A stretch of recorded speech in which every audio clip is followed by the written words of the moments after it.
figure, considered to be a possible Henry Moore, resides on a local housing estate.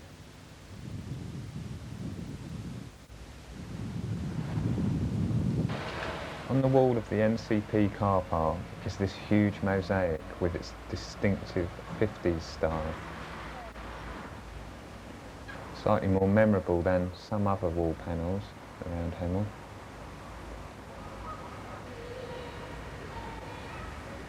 Tucked away in some bushes is the discus thrower, once the most well-known artwork in Hemel.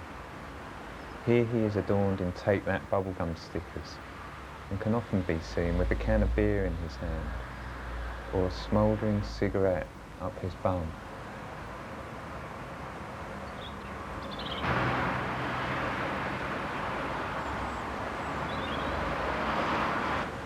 The Rock and Rollers, presented to the people of Hemel in 1963 by the new town of Elizabeth in Australia, and once described by Hemel Art Group as a magical sculpture with no visible means of support.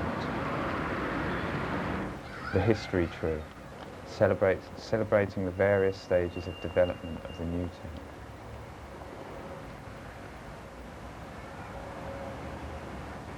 This strange water feature, waterplay, is supposed to symbolise the energy, cooperation and sporting spirit of youth in decorum.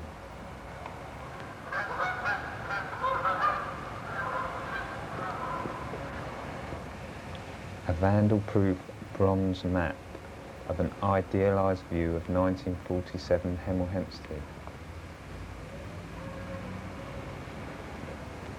Hidden away in a flower bed, it goes largely unnoticed by most residents.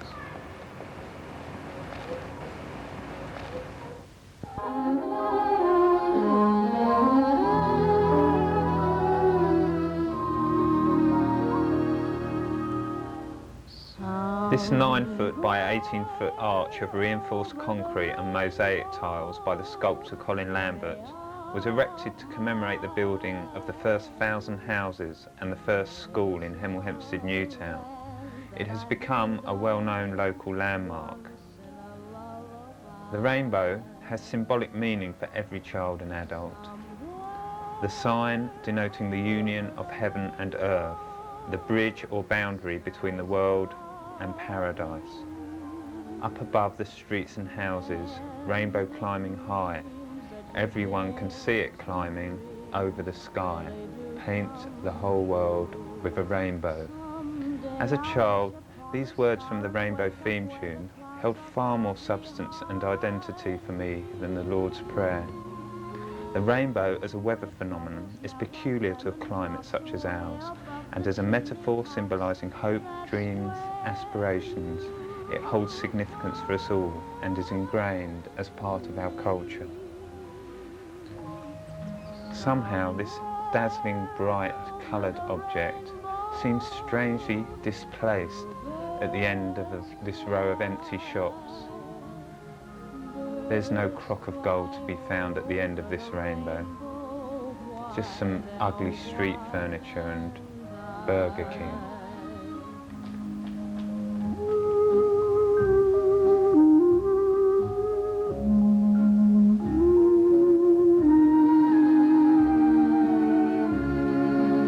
It's ironic that since the rainbow was built, most of the shops nearby have closed down, hit by recession.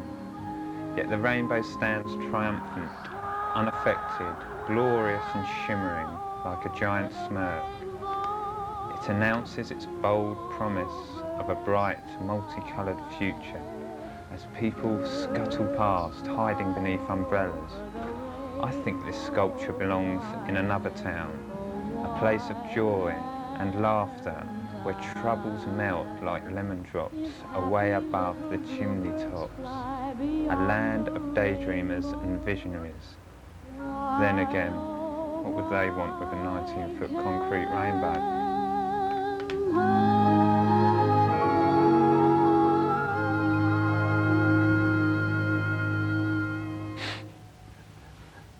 That's the one, I think.